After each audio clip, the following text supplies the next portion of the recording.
네, 안녕하세요. 1부 순서를 맡은 RMI 코리아의 임동석 교수입니다. 저는 오늘 여러분들하고 공매 사례로 보는 좋은 땅 고르는 법에 대해서 같이 공부를 한번 해보도록 하겠습니다. 부동산의 투자의 꽃은 땅이다, 이렇게 얘기하지 않습니까?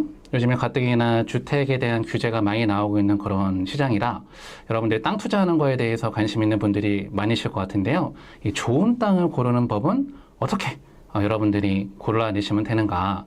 사실 이 땅에 대한 강의를 제가 준비된 시간이 45분 정도 되는데요. 45분 만에 모든 내용을 다 전달해 드리기에는 쉽지가 않지만 핵심적인 요약적인 내용 정도만 여러분들한테 설명드려 보도록 하겠습니다. 자, 그럼 지금부터 좋은 땅 고르는 법 같이 한번 알아보도록 하겠습니다.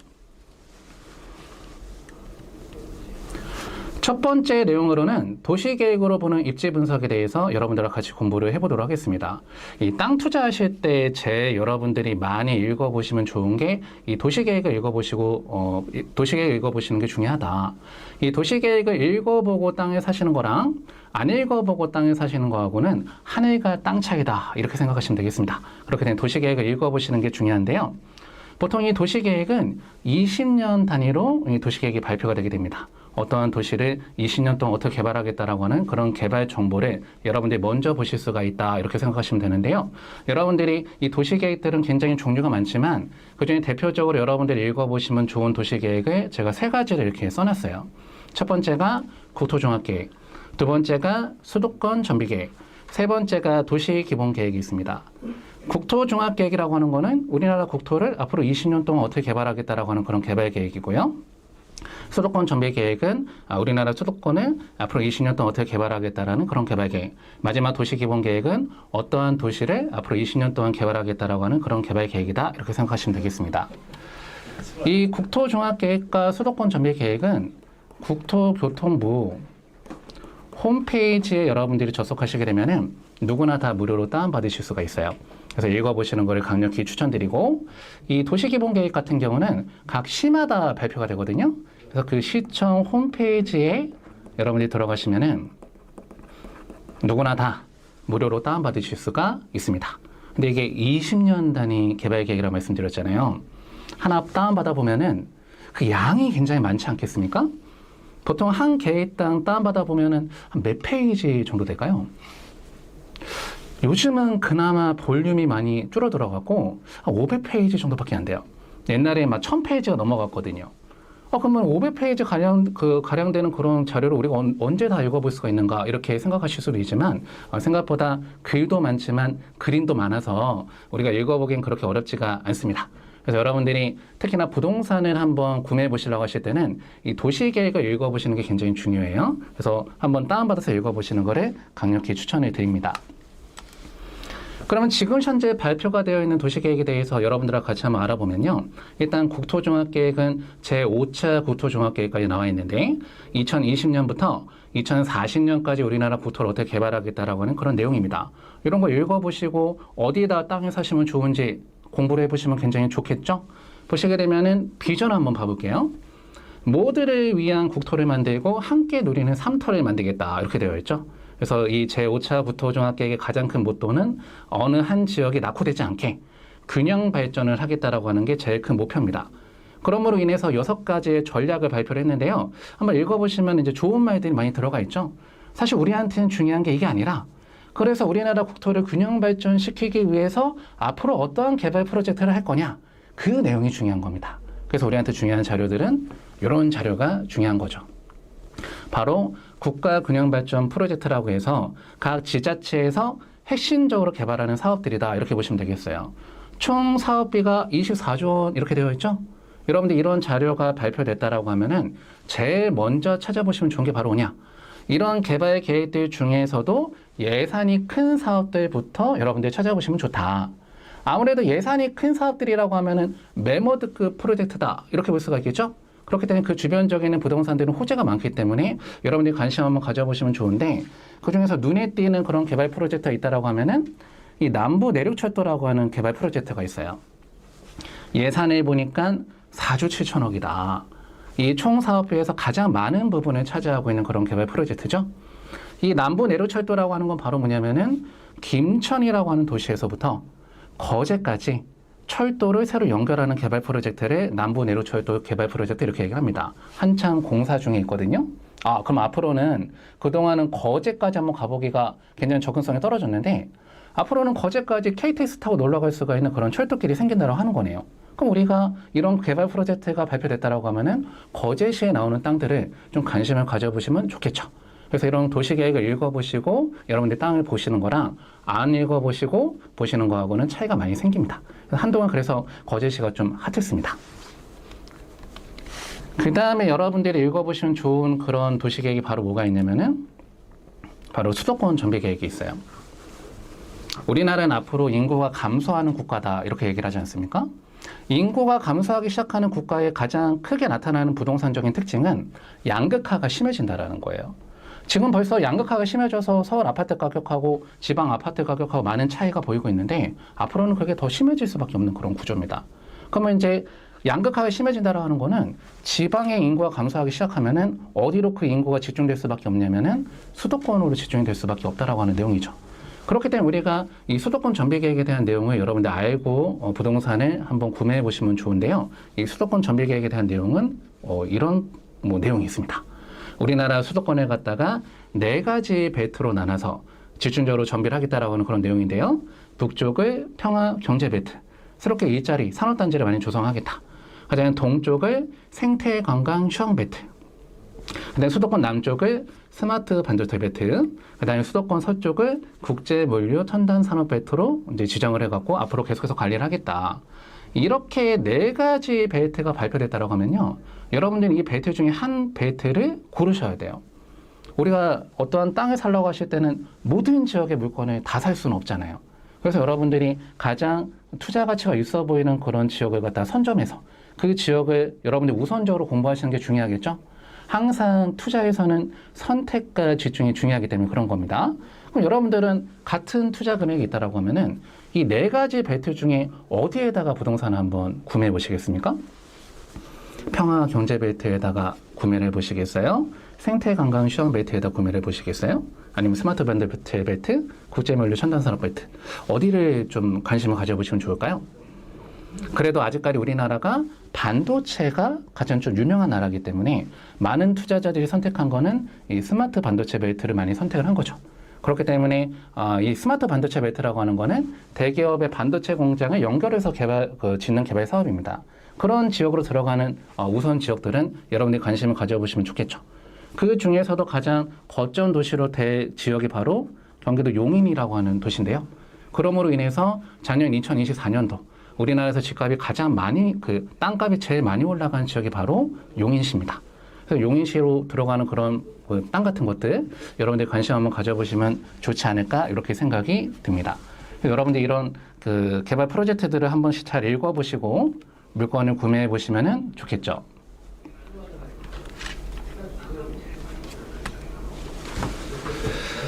자, 그 다음에 여러분들 이렇게 수도권 정비계획이나 국토종합계획을 보셔갖고 관심 있는 지역이 있으시다라고 하면은 그 지역에 있는 물건을 찾아보시면 좋겠는데요. 간단한 구매 사례를 통해서 여러분들과 같이 공부를 한번 해보도록 하겠습니다. 소재지를 보니까 경기도 화성시 향나무 방충리로 들어가는 물건이 구매가 나왔었는데요. 물건 용도를 보니까 토지 이렇게 되어 있죠. 토지는 항상 지목을 확인하시는 게 중요한데 그 지목을 보니까 뭐라고 되어 있습니까? 국어 이렇게 되어 있죠. 여러분들 국어라고 하는 땅을 들어보셨나요? 국어가 뭘까요? 이 국어라고 하는 건 쉽게 말씀드려서 물이 흐르는 길, 작은 또랑이다 이렇게 보시면 되겠어요. 그런 작은 또랑 한 44평 정도가 공매가 나왔던 사례입니다. 사진으로 보더라도 그냥 작은 또랑이 공매가 나왔던 사례죠. 그때 당시 재산의 종료를 해봤더니 압류재산이 공매가 나왔어요. 세금이 체납돼서 나온 공매물건을 압류재산 공매물건 이렇게 얘기를 하죠. 그때 당시 감정평가 금액이 얼마에 나왔었냐면은 땅을 하나 사보려고 하실 때도 이렇게 소액으로 살 수가 있는 땅들도 있네요. 감정평가 금액이 얼마가 나왔냐면은 1,200만 원 정도가 나왔어요. 땅을 한번 사볼 때는 무조건 큰 돈이 들어가야 된다. 이거 선입견입니다.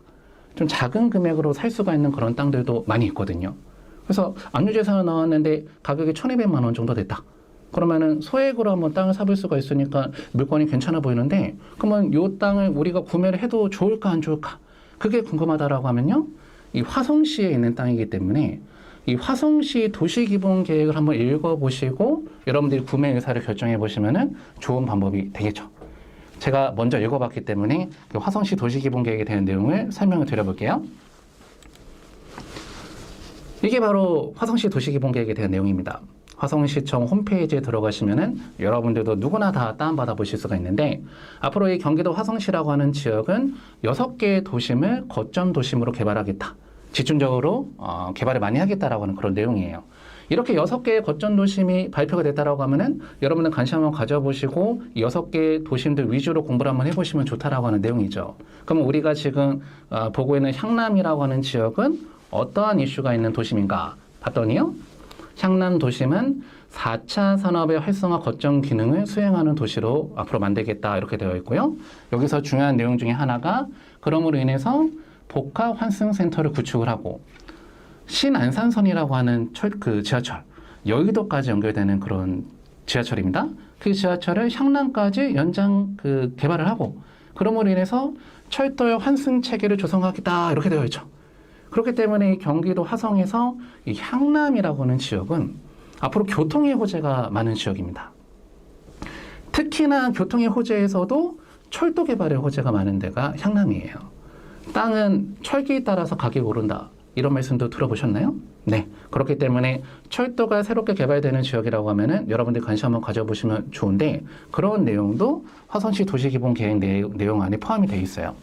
그래서 앞으로 화성은 어떤 식으로 철도 개발 사업을 하겠다 이렇게 발표가 되어 있는가 자료를 한번 봐보시면은 이 내용입니다.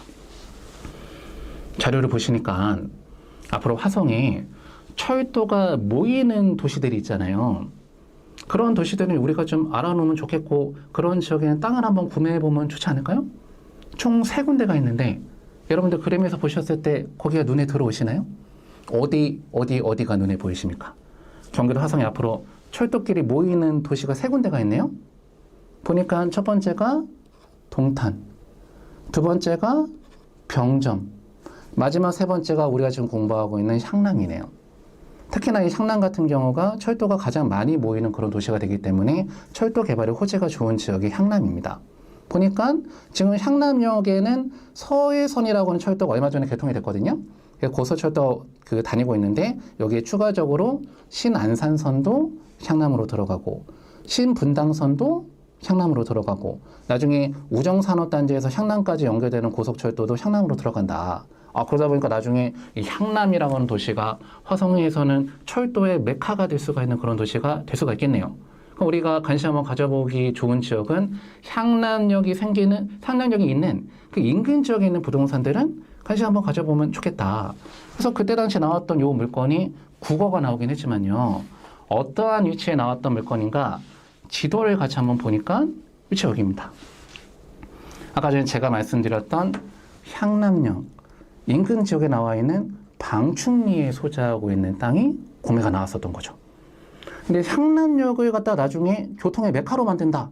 이렇게 말씀을 드렸는데 그 주변 지역은 아직 하나도 개발이 안 돼 있네요. 여기에 갖다가 트리플 이상 되는 역세권을 만든다라고 하는데 여기를 맨 땅으로 그대로 둘까요? 아니면 앞으로 개발을 할까요? 바로 여기가 향남역 역세권 개발 사업이 이루어지는 그런 부지입니다. 그러니까 이 지역에 있는 땅들도 가격이 많이 좀 오르고 있어요. 거기에 플러스 여기에 많은 철도 노선이 들어오게 된다라고 하면은 아까 전에 향남에 복합환승센터를 구축한다 이렇게 되어 있었죠?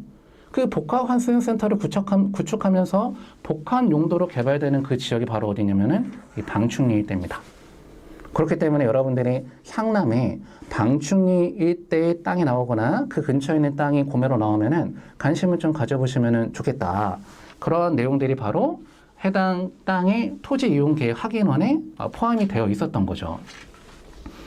그래서 그때 당시 구매로 나왔었던 이 땅의 토지 이용 계획 확인원을 한번 확인해 봤더니 여기 보이시나요?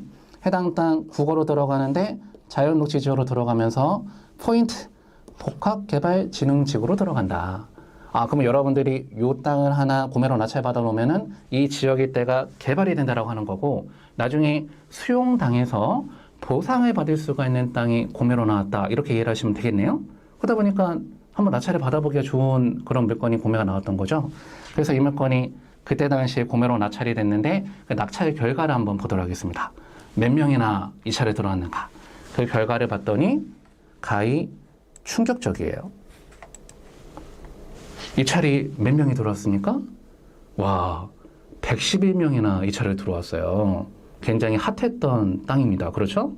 근데 낙찰된 금액을 봤더니 낙찰 금액도 충격적이에요. 아까 전에 1,200만 원짜리 땅이 나왔는데 3억에 낙찰이 된 사례입니다. 그 뒤로는 5천만 원, 4천만 원 이렇게 입찰들을 들어오셨어요. 근데 낙찰 받으신 분 입찰 가격은 사실 좀 많이 과하다. 제가 봤을 때는 이게 조심스럽게 판단이 되건데 이번이 3억을 입찰하고 싶으셨던 게 아니라 아마 3천만 원에 입찰하고 싶으셨는데 키보드를 누르시다가 공이 하나 더 들어간 것 같아요. 그렇지 않고선 이거를 3억에 낙찰 받을 수 없거든요. 그러다 보니까 이거 역시나 낙찰 받으셨던 분이 아쉽게도 잔금을 치르지 못하셨어요. 다시 공매가 나왔습니다. 다시 공매가 나왔을 때는 얼마에 낙찰됐는가 한번 봐봤더니 그때도 많이 들어왔네요. 2차차 62명이 들어와 갔고요. 6,600만 원에 낙찰이 됐었던 사례입니다. 이런 식으로 여러분들이요, 이 도시계획을 읽어보시고 입지를 정하시게 되면은 앞으로 올라갈 수가 있는 땅들을 잘 골라내실 수가 있다. 그렇기 때문에 이 도시계획 읽어보시는 게 굉장히 중요하거든요. 앞으로 습관 한번 들여보시고 꾸준히 한번 읽어보시면은 여러분들 재테크에도 많은 도움이 되실 수가 있지 않을까 이렇게 생각이 됩니다. 그 다음에 두 번째로 좋은 땅을 골라내기 위해서는 이 공법에 대한 내용들을 여러분들이 좀 연구를 하셔야 되는데, 이 공법에 대한 내용들 중에서 첫 번째는 이 지목을 이해를 하셔야 됩니다. 우리나라는 총 28개의 지목으로 되어 있는데요. 그 지목들 중에서 우리가 일단은 그 아셔야 되는 지목은 이 전답 가수원으로 들어가는 지목을 여러분들이 아셔야 되죠. 바로 이런 땅들이 농지로 들어가는 거죠. 이런 농지는 아무나 낙찰 못 받지 않습니까? 낙찰 받고자 하시는 분들 같은 경우는 낙찰 받고 그 다다음 주 월요일까지 한국자산관리공사에 농지취득 자격증명을 제출을 하셔야 되겠죠. 그 다음에 여러분들이 이 지목들 중에서 관심을 가지시면 좋은 지목 중에 하나 바로 뭐냐면은 바로 잡종지입니다. 지목은 잡, 부호는 잡 이렇게 돼 있어요. 이 잡종지가 공매물권으로 나온다라고 하면은 관심 한번 가져보시면 좋다. 잡종지라고 하는 건 바로 뭐냐면요. 지목이 아직까지 확정되지 않은 땅들을 갖다 잡종지라고 얘기를 합니다. 그렇기 때문에 원하는 방향대로 개발할 수가 있는 땅이 잡종지이기 때문에 오히려 대지보다 더 귀한 땅을 잡종지로 쳐요. 그래서 이 잡종지가 구매로 나온다고 하면은 우리가 관심을 좀 가져보시면 좋은데, 보통 이 잡종지는 도시 외곽 지역에 많이 나와요. 아직까지 용도가 정해지지 않은 땅이라고 하면은 도심 안에 있기는 쉽지가 않잖아요. 외곽에 많은데 가끔 도시 지역 안에도 잡종지가 있는 경우가 있어요. 도시 지역 안에 있는 잡종지들은 어떤 용도로 활용하고 있는 땅들이 그 지목이 잡종지로 되어 있을까요? 보통 고물상을 하고 계신다던가 자동차 운전 학원을 하고 있는 땅들이 지목이 떼보면 잡종지로 나옵니다. 그런 잡종지 굉장히 귀한 물건이거든요. 여러분들이 나오면은 관심 좀 가져보시면 좋겠다. 그럼 그 잡종지에 관련된 사례를 한 가지 보겠습니다. 어이구, 위치도 굉장히 좋은 데 나왔네요. 서초구 반배동에 잡종지가 이거는 경매로 나왔던 사례인데, 물건 준비를 해봤더니 잡종지고 토지 면적은 86평 정도 됩니다. 감정평가 금액이 9억 5,700만 원 정도 나왔다가 2차차 14명이 들어와갖고 14억 정도에 낙찰이 됐었던 사례예요. 서초도 반배동이라고 하면은, 서초구 반배동이라고 하면은 좋은 지역인데, 그런 도시 지역 내에 잡종지가 있을 게 뭐가 있을까요? 봤더니 역시나 고물상을 운영하고 있죠. 이런 땅, 이런 부동산들이 지목을 보시게 되면은 잡종지로 나온다. 이런 게 지금은 고물상을 이용하고 있지만 앞으로 개발하게 되면은 다양한 용도로 개발할 수가 있는 땅이다. 이렇게 보시면 된다라고 하는 거죠. 근데 굉장히 반배동 치고는 저렴하게 낙찰됐어요. 그러면 반배동에서도 위치가 안 좋은 데 나온 잡종지인가? 이렇게 생각이 들어서 위치를 한번 봐봤더니요. 위치가 또 좋아요. 봤더니 서울의 좀 핵심적인 역 중에 하나라고 볼 수가 있는 사당역, 지하철 2호선과 4호선이 다니지 않습니까? 그 사당역 역세권으로 들어가고 오면산 자락에 위치하고 있는 땅이 잡종지가 경매가 나온 거예요. 아니, 여기 잡종지가 있을 게 뭐가 있을까 해서 그 주변 지역을 좀 더 자세하게 한번 봐봤더니요. 주변이 다 이렇게 고물상을 하고 있어요. 방배동에도 고물상 거리가 있었는데 그 사실을 알고 계셨나요? 요 지역이 이런 식으로 되어 있어요. 그러다 보니까 이 지역을 전자 지도적으로 보게 되면은 지목이 다 뭐로 나옵니까? 짭짭짭짭짭짭 이렇게 나와서 다 잡종지로 되어 있죠. 그래서 개발하기엔 오히려 더 좋은 지역이고 사단역하고 역세권으로 들어가다 보니까 위치는 좋은 지역이죠. 아니, 방배동에 이런 지역이 있었는가 여러분들 이렇게 생각하실 수가 있는데, 이 지역이 어쩌다 이런 지역으로 만들어지게 됐냐면요. 여기가 원래 서초구에서 국회단지로 개발을 하려고 했었던 그런 지역이에요. 국회단지라고 하는 거는 국회 사무처 직원들의 그 주거단지를 만들어주기 위해서 처음에 계획됐던 그런 지역인데 여기가 상하수도하고 도로에 대한 기반시설이 안 들어와 있었어요. 그러다 보니까 어떻게 보니까 한 40년가량 방치가 돼버린 거죠. 그 사이에 고물상하고 불법 건축물들이 많이 들어와 버렸어요. 그러다 보니 서초구에서는 앞으로 여기는 안 되겠다. 정비를 좀 해야 되겠다. 이 국회단지를 갖다가 명품 주거탄으로 다시 개발하기 위한 그런 계획을 잡고 있습니다.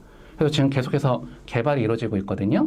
그러다 보니 주변에 고물상도 있지만 인근에 보면 이렇게 멋들어진 단독주택 물건들도 많이 올라가 있죠. 앞으로는 점점 더 개발이 많이 될 지역이에요. 나중에 이 지역이 개발된다라고 하면은 강남에 가면은 교수마을이라고 하는 지역이 있고 쟁골마을이라고 하는 고급 명품 전원주택 단지가 있지 않습니까? 그런 지역으로 탈바꿈이 될 수가 있다라고 하면은 이런 지역에 나오는 땅들도 여러분들이 관심 한번 가져보면 좋지 않으실까 이렇게 생각이 들어요. 그 다음에 요 사례도 한 가지 보도록 하겠습니다. 공매로 나온 사례인데요. 소재지를 보니까 제주시 한경면 용수리로 들어가는 토지가 공매가 나왔던 사례입니다. 물건 용도를 봤더니 토지고요. 이번에 세부 용도를 봤더니 이번에는 지목이 뭐로 나옵니까? 전으로 나오네요. 전으로 나왔다라고 하면은 뭐가 공매가 나온 거죠? 농지가 공매가 나온 거다. 농지가 공매가 나왔다라고 하면은 아무나 낙찰 못 받는다고 말씀드렸죠? 낙찰받고 그 다다음 주 월요일까지 농지취득 자격증명을 제출해야 되는 그런 물건이었습니다. 그때 당시 면적이 한 125평 정도 되는 물건이었는데요. 압류재산으로 공매가 나왔고요. 감정가 9천만 원 정도에 나왔었다가 한번 유찰돼서 8,100만 원 정도까지 떨어졌었고 거의 최저가 비슷한 수준으로 낙찰이 됐었던 그런 농지입니다. 그럼 과연 그때 당시 어떠한 농지가 공매가 나왔었는가 같이 검토를 한번 해보도록 하겠습니다. 보니까 위치가 너무 좋네요. 바로 바닷가 코앞에 소재하고 있는 농지가 공매가 나왔던 사례예요. 그러면 얼마나 바다하고 가까운 땅이 공매가 나온 건가? 우리 또 바닷가 바로 앞에 있는 땅들 너무나 좋아하지 않습니까? 얼마나 바닷가 근처에 있는 땅이 공매가 나온 건가? 그게 궁금해서 좀 상세한 사진 한번 봐봤더니요. 진짜 바닷가에서 가까운 땅이 공매가 나왔던 사례네요. 이 정도면 바닷가 바로 앞에 소재하고 있는 땅이다. 이렇게 볼 수도 있겠죠? 봤더니 인근 바로 옆에는 제주도 해안도로가 소재하고 있는 그런 땅이에요. 나중에 여기다가 건축물을 올릴 수가 있다라고 하면은 굉장히 좋아 보이는 그런 땅으로 보이지 않습니까? 바다 조망이 영구 조망으로 나올 수가 있는 그런 토지가 공매가 나왔던 사례잖아요. 근데 이 물건 한 가지 해결해야 되는 숙제가 있죠? 그게 바로 뭐냐면은 이게 이제 농지가 나오다 보니까요. 바로 요게 해결해야 되죠? 매각 결정 기일 전까지 농지 취득 자격증명을 제출해야 된다. 그 매각 결정 기일이 낙찰 받으시고 다다음 주 월요일까지 바로 농지 취득 자격증명을 제출해야 되는 물건이었습니다. 근데 이 물건이요. 2번이나 매각 결정이 취소가 됐었던 물건이에요. 그 이유가 바로 뭐냐면은 농지 취득 자격증명을 제출하지 못해서. 그 이유가 뭐냐? 여러분들 제주도에 있는 농지는요. 제주도 도민만 농지취득 자격증을 발급받을 수가 있다라고 하는 사실을 알고 계셨나요? 제주도에 거주하고 계시지 않다라고 하면은 농지취득 자격증명이 안 나와요. 아마 그 내용을 모르셨던 분들이 두 분이 이 차례 들어가셨던 것 같아요. 그러다 보니까 농지증 안 나와서 농지취득 자격증명을 제출하지 못해서 2번이나 매각 허가 결정이 취소가 됐었던 그런 사례다. 이렇게 보시면 됩니다. 아무튼 땅은 괜찮이 좋았던 물건이 나왔었는데요. 그럼 이 토지가 과연 내가 한번 사보기가 좋은 토지인가 아닌가 그 내용을 확인해 보기 위해서는 이 토지 이용계획 확인원을 열람을 해보셔야 돼요. 땅을 여러분들이 이찰하실 때는 필수적으로 열람하셔야 되는 서류가 바로 이 토지 이용계획 확인원이죠. 토지 이용계획 확인원은 토지 이음이라고 하는 사이트에 접속하셔서 소재지만 입력하시면 누구나 다 열람이 가능하십니다. 근데 이 토지 이용계획 확인원 한번 봐봤더니요. 용도 지역이 보존 녹지 지역으로 들어가요. 보존 녹지 지역으로 들어가게 된다라고 하면은 개발하실 때 약간의 좀 규제에 대한 내용이 있긴 하지만 뭐 단독주택이나 이런 용도, 뭐 근린생활시설 용도 정도는 개발이 가능한 용도 지역이 보존 녹지 지역이에요. 특히나 이 보존 녹지 지역은 4층 이하로만 건물을 지으셔야 되는 그런 용도 지역입니다. 근데 요 땅은 그게 중요한 게 아니라 옆에 봤더니 뭐라고 써 있어요?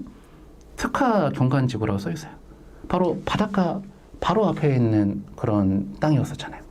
근데 그런 데는 난개발을 하면 안 되겠죠? 이런 데는 경관을 보존해야 되는 필요가 있는 지역이다. 이런 지역 갖다가 특화 경관지구로 이제 묶어 놓는 거예요. 옛날엔 여기가 수변 경관지구였는데 그 이름이 특화 경관지구로 바뀐 겁니다. 그럼 여러분들이 이 특화 경관지구 내에서 특히나 제주도에서는 이 땅에다 어떠한 개발 행위를 할 수가 있는가 궁금하다라고 하시면은 토지 이용계획 확인원 떼보셨을 때 이 특화 경관지구를 클릭 한번 해보시면 돼요. 클릭할 수 있게 되어 있거든요. 클릭 한번 해보시면은 이 제주시 제주시 조례로 인해서 이 특화 경관지구에서 어떠한 건축물들을 건축할 수가 없는지 그런 내용 확인하실 수가 있다라고 하는 거죠. 1번 한번 봐봤더니 단독주택 중 다중주택과 다가구주택은 안 된다. 그러면 단독주택은 된다라는 거네요? 아까 전에 바닷가 바로 앞에 있는 땅이었는데 거기다 단독주택 하나 지어서 살 수가 있다라고 하면은 뭐 나쁘지 않겠죠. 그 다음에 공동주택은 안 된다. 다세대나 아파트 같은 거는 엄두 못 내겠죠. 그 다음에 일종 근린생활시설 중 목욕장과 세탁소는 안 된다. 그럼 다른 근린생활시설 정도는 가능하다. 예를 들면 뭐 휴게 음식점 같은 거, 카페나 이런 거 가능하다 하는 거죠. 아까 전에 바다 조망이 시원하게 나오는 땅이었는데 거기다 카페를 하나 지을 수가 있다라고 하면은 물건이 좋은 물건 아닌가요?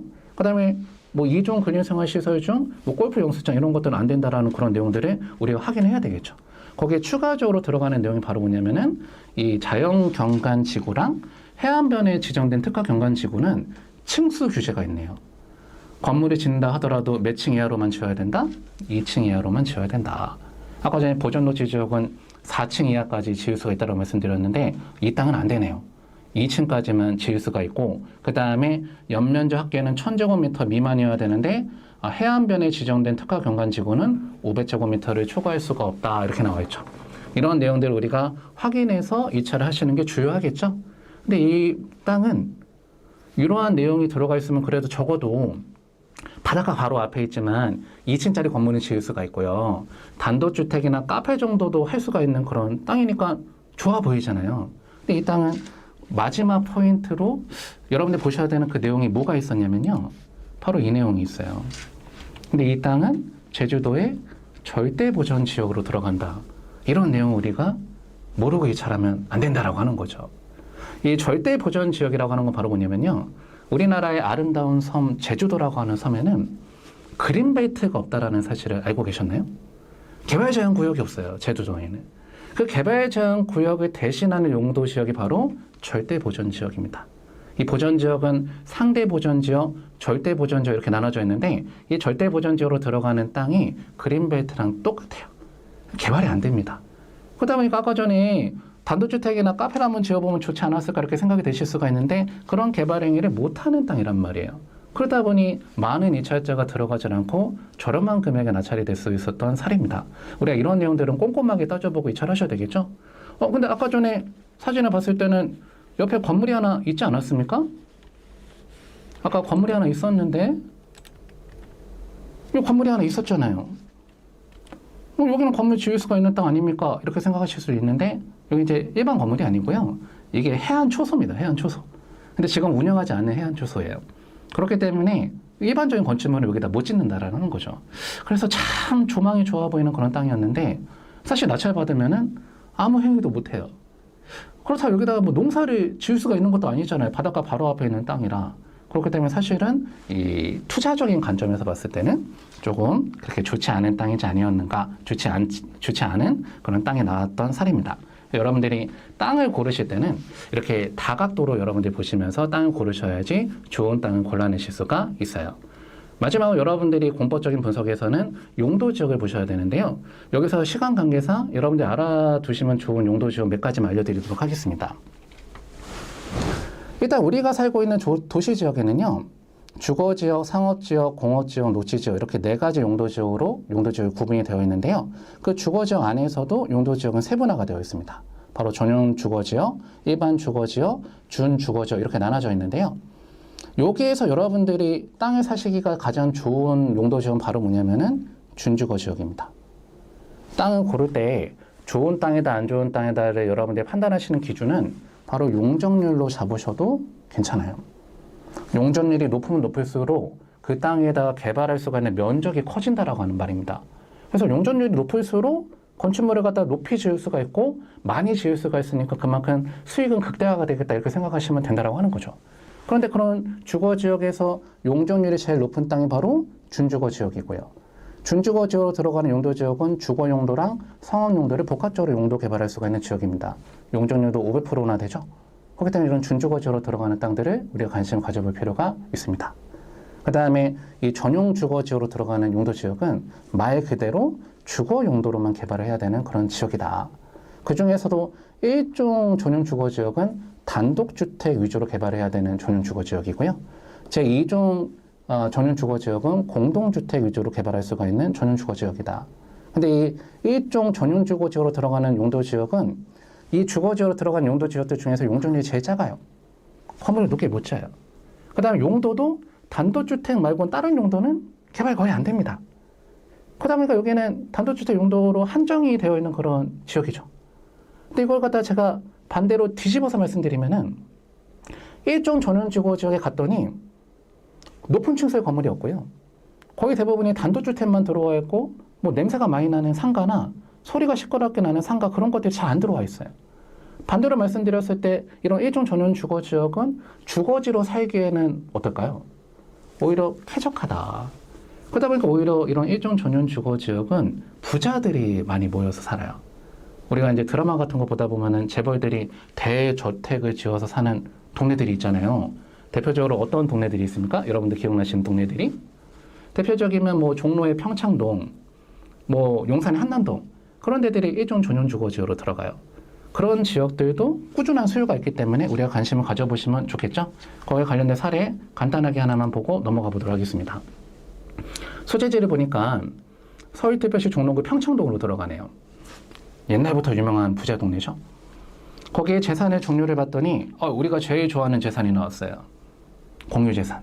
우리가 또 국유재산, 공유재산 이런 물건들을 좋아하잖아요. 권리 분석도 쉽고 명도도 할 필요가 없는 그런 물건들이 많으니까요. 그때 당시 나왔었던 그 토지를 갖다가 110평 정도 되는데요. 감정가에서 거의 높지 않은 금액으로 낙찰을 받았던 사례입니다. 한 12억 정도대의 낙찰을 받았던 사례예요. 그럼 과연 그때 당시에 평창동에 어떠한 토지가 구매가 나왔었는가 한번 봐봤더니요. 일단 낙찰된 결과가 2차장 한 명이 들어왔고요. 감정가가 11억 8,900만 원인데 낙찰 금액이 12억에 낙찰받았어요.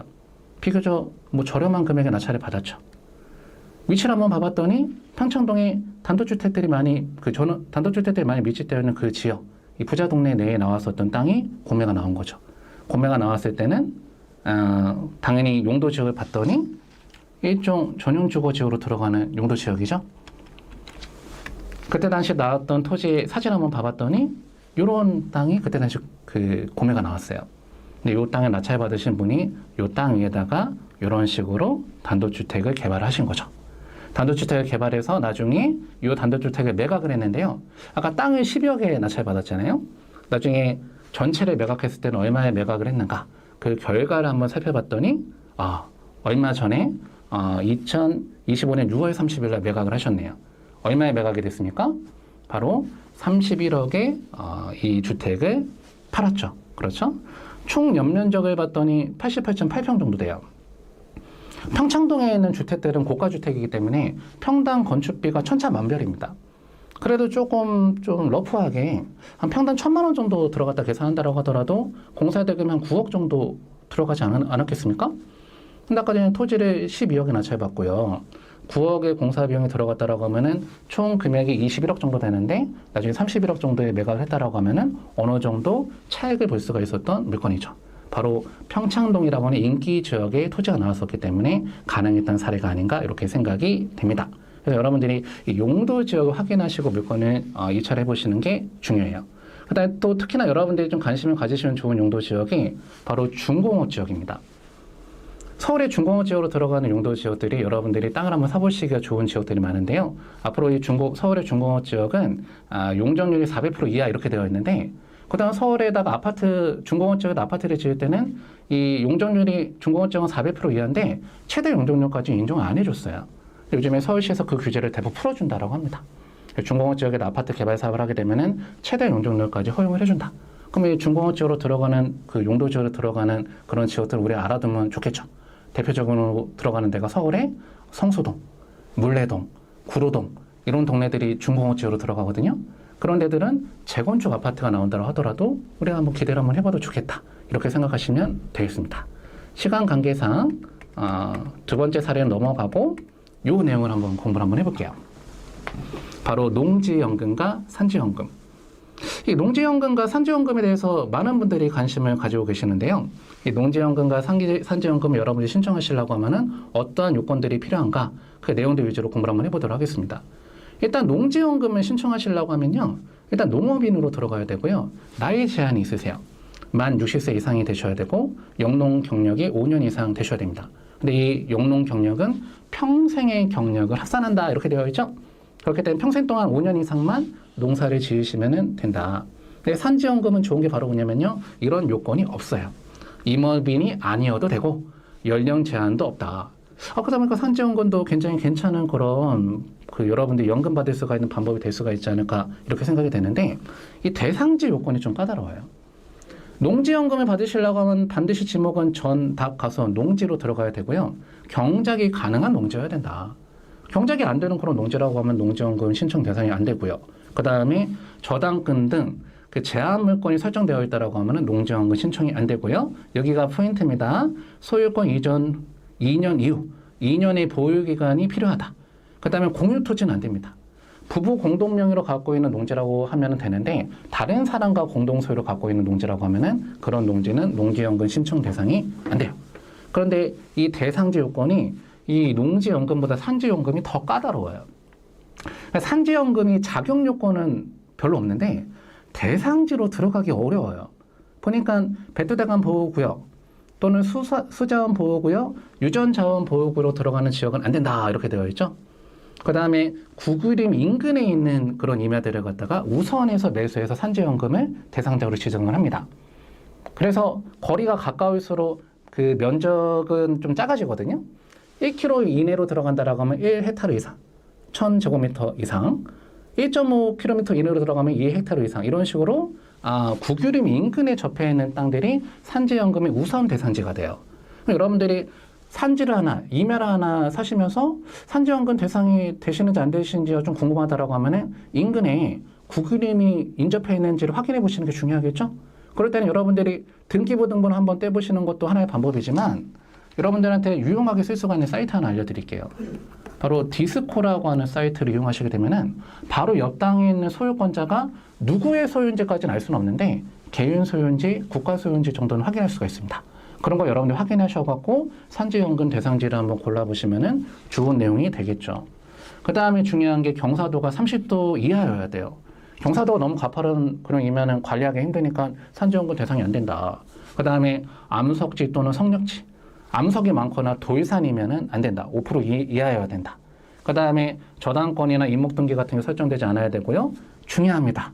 분묘 하나도 없어야 돼요. 이런 임야 찾는 게 어렵겠죠. 그 다음에 원래는 산지연금은 보유기간이 없었었는데 보유기간이 추가가 됐어요. 소유권 이전 받고 1년 이후가 돼야지 산지연금을 신청할 수가 있다. 옛날에 이 보유 요건도 없었거든요. 근데 이게 최근에 추가가 됐어요. 다만 이 소유권 이전 1년 이후라고 하는 보유기간은 상속이나 증여를 받았을 때는 면제가 됩니다. 그 다음에 공유자는 4명까지 허용이 돼요. 그 다음에 마지막으로 연금 산정 기준과 금액은 어떻게 되는가?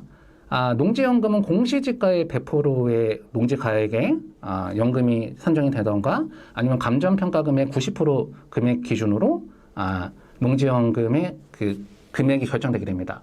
이 둘 중에 그 평가 금액은 여러분이 선택하실 수가 있어요. 난 공시지가대로 받을 거냐, 감정평가의 90% 받을 거냐. 더 높은 가액을 여러분이 선택하시면 되겠죠. 일반적으로는 공시지가의 100%보다 감정평가금의 90%가 더 높겠죠. 그래서 여러분들 그런 부분을 선택하시면 되는 거예요. 근데 이 농지연금은 제일 좋은 게 바로 뭐냐면은 여러분들이 신청 대상자가 돼서 받게 되면은 사망하실 때까지 월 최대 얼마까지 지급받을 수가 있다? 300만 원까지 지급받을 수가 있다. 근데 만약에 부부가 각각 신청한다. 그러면은 남편분 300만 원, 그 아내분 300만 원이면은 월 최대 600만 원까지도 받을 수가 있다. 이렇게 얘기를 하는데요. 사실 그건 쉬운 얘기가 아니에요. 실제로 농지연금을 수령하고 계시는 분들 보면은 300만 원 가까이 받고 계시는 분들은 극소수입니다. 거의 대부분은 100만 원 언저리거든요. 농지가액이 정말 비싸야 300만 원 정도가 나오는 거지 300만 원까지 받을 수가 있는 게 쉽지가 않아요. 근데 유튜브 영상들 막 그런 콘텐츠를 보게 되면은 농지연금 신청하면 월 300만 원 3만대까지 나옵니다. 이렇게 막 자극적으로 막 얘기를 하잖아요. 근데 실무에서는 그거 절대 쉬운 얘기가 아닙니다. 근데 농지연금은 좋은 게 바로 뭐냐면요. 소유권 이전이 될 필요가 없어요. 계속 내가 농지를 갖고 있으면서 농사를 지으면서 연금을 받을 수가 있다라고 하는 거죠. 그게 농지연금의 제일 좋은 장점 중에 하나다. 근데 산지연금 어떻게 되는 거냐? 감정평가의 100% 기준으로 연금 가액이 결정되게 됩니다. 그러면 이제 매수금의 40%는 선지급이 되게 되고요. 나머지 잔금 60%는 10년간 지급이 되게 된다. 이 내용은 굉장히 좋네요. 근데 이 산지연금은 좋은 게 바로 뭐냐면은 금액 한도가 없어요. 다만 소유권 이전이 돼야 돼요.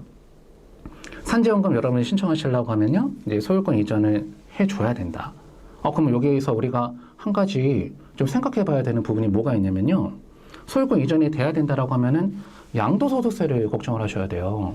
아까 전에 소유권 보유기간이 1년 정도 보유하고 난 다음에 산지연금 신청 대상자가 된다라고 말씀드렸는데 그렇게 해서 산지연금 신청을 하게 되면 소유권 이전돼 버려요? 그러면은 2년 이내에 부동산을 매각한 거랑 똑같이 돼버리는 거죠? 그럼 양도소득세 중과세 대상이 될 수가 있다. 그러면은 이것도 마찬가지로 양도소득세를 좀 쫓겨내시려고 하면은 2년 이상 보유하시고 난 다음에 산지연금을 신청하셔야지 그 세금적인 부분들도 좀 낮아질 수가 있다라고 하는 걸 우리가 모르고 하면 안 되겠죠. 그런 부분들을 우리가 반드시 알고 신청을 하시는 게 중요하겠습니다. 자, 이 농지연금의 장점에 대해서 한번 알아볼 건데요. 첫 번째는 부부가 종신지급 농지연금을 받던 농어민이 사망할 경우 배우자가 승계를 하게 되면 배우자 사망 시까지 계속해서 농지연금을 받을 수가 있다. 배우자한테 그 농지연금이 승계가 될 수가 있다라고 하는 거죠. 단 신청 당시 배우자가 55세 이상이고 연금 승계를 선택한 경우에만 하나입니다. 그 다음에 두 번째가 중요하죠. 농지연금 신청에서도 그 농지를 계속해서 여러분들이 경작하실 수가 있고 또는 임대해서 수익을 낼 수도 있다. 이중적인 수익을 낼 수도 있다라고 하는 방법이네요. 세 번째가 좀 중요해요. 재정 지원으로 안정성 확보 정부 예산으로 재원으로 하며 정부에서 직접 시행하기 때문에 안전적으로 연금을 지급받을 수가 있다. 이렇게 되어 있는데 이게 실상은 이게 좀 다릅니다. 옆에 가로치고 들어가 있는 저 말이 최근에 추가가 됐어요. 단 예산의 범위 안에서 가능하다. 이 말은 지자체에서 예산이 작으면 안 나올 수도 있다라는 말이네요. 신청을 안 받을 수도 있다라는 말이고요. 농지연금은 무조건 신청하면 대상자가 될 수가 있다. 이건 맞지 않는 말입니다. 실무에서는. 실제로 1년 이상 대기를 걸어놓으신 분들도 많아요. 농지연금을 마냥 쉽게만 생각하실 수는 없는데 좋은 제도인 거는 맞죠. 그 다음에 네 번째, 연금 채무 부족의 미청구 연금 채무 상환 시 담보 농지 처분을 상환하고 남은 금액이 있으면 상속인한테 돌려주고 부족하더라도 더 이상 청구하지 않는다. 혹시라도 그 농지연금을 받으시다가 돌아가시게 된다라고 하더라도요. 먼저 나간 연금보다 농지를 처분한 가액이 더 낮을 수가 있잖아요. 그래도 그 차액을 상속인한테 달라고 얘기를 안 하고 그다음 오히려 남는 돈이 있으면 상속인한테 돌려준다라고 하는 거죠. 그다음 농지연금 신청하시면 재산세 감면 혜택이 있습니다. 6억 원 이하의 농지는 전액 감면. 그 다음에 6번이 좀 중요하죠. 압류 위험으로부터 연금보호 농지연금 지키비 통장에 가입하게 되면 월 185만 원까지는 압류의 위험에서 연금을 보호받을 수 있다라고 하는 게 중요한 내용이죠. 그 다음에 중요한 내용 중에 하나가 담보 대상 제외가 될 수가 있는 농지에 대한 것만 간단하게 말씀드릴게요. 첫 번째, 불법 건축물이 있는 농지는 안 됩니다. 그 다음에 두 번째, 본인 및 배우자 이해자가 공동 소유하고 있는 농지는 안 된다. 그러면은 우리가 공매물 가운데 보다 보면은 농지가 지분으로 나온 물건들 많잖아요. 그럼 지분 공매를 낙찰받아서 농지연금을 신청하는 거는 안 되겠다. 이렇게 생각하시면 되겠죠? 공동 명의는 오로지 부부만 가능합니다. 그 다음에 세 번째, 2018년 1월 1일 이후에 경매나 공매로 원의로 취득한 농지. 이렇게 돼 있다 보니까 우리가 오해를 하게 되면은 경매나 공매로 낙찰받은 농지는 농지연금 신청이 안 된다. 이렇게 오해하실 수가 있는데요. 그게 아니라 다만 농지연금 신청이 현재 신청인이 담보농지 보유기간이 2년 이상 되면은 담보농지 소재하는 시군구 및 그와 연접한 시군구, 담보농지까지 직선거리 30km 이내에 거주하시거나 그 연접한 시군구에 거주하신다라고 하면은 경공매로 낙찰받는다 하더라도 농지연금 신청이 된다. 다만 2년 이상 보유를 하셔야 되겠네요. 그다음에 마지막 네 번째가 제일 마지막에 추가가 됐어요. 농자법을 위한 농기구 진출입이 어려운 농지는 농지연금 신청 대상이 안 됩니다. 그래서 이런 내용들 우리가 반드시 확인해 보시고 농지연금을 신청 한번 해보셔야 되는데요. 이 농지연금이라고 하는 게 마치 유튜브 영상들에 이런 걸 보게 되면은 커다란 해답처럼 나오고 어떻게 보면 계속해서 300만 원을 갖다가 받을 수 있는 쉬운 방법이다 이렇게 나오는데 실상은 신청하신다 하더라도 마냥 그렇게 쉽지는 않다라고 하는 거. 하지만 좋은 제도이긴 하니까 여러분들 알아두시면 좋겠죠. 그럼 여러분들 이제 나중에 농지연금을 신청하시게 되면은 대략적으로 얼마의 연금을 받을 수가 있는가? 그게 궁금하시잖아요. 그게 궁금하시다라고 하면은 요 사이트를 이용하시면 됩니다. 바로 농지은행 농지연금 통합 포털 사이트가 있어요. 거기에 접속해 보시면은 예상연금 조회라고 하는 그런 카테고리가 있습니다. 클릭해 보셔서 조건을 입력하시게 되면요. 내가 갖고 있는 농지를 갖다가 농지연금을 신청하게 됐을 때 매월 얼마 정도를 받을 수가 있는지를 갖다가 여러분들이 계산해 보실 수가 있어요. 그래서 이 농지연금이라고 하는 제도랑 산지연금이라고 하는 제도를 오늘 처음 들어보신 분들이 많으실 거예요. 은퇴를 준비하시는 분들한테는 굉장히 좋은 제도가 될 수가 있기 때문에 이번 기회를 통해서 여러분들 한번 많이 공부를 한번 해보시고요. 관심을 가져보시면 좋겠습니다. 오늘 제가 첫 번째로 준비한 시간은 여기까지서 마무리하도록 하겠고요. 두 번째 시간 설춘환 교수님이 이어서 강의를 진행해 주시기로 하겠습니다. 감사합니다.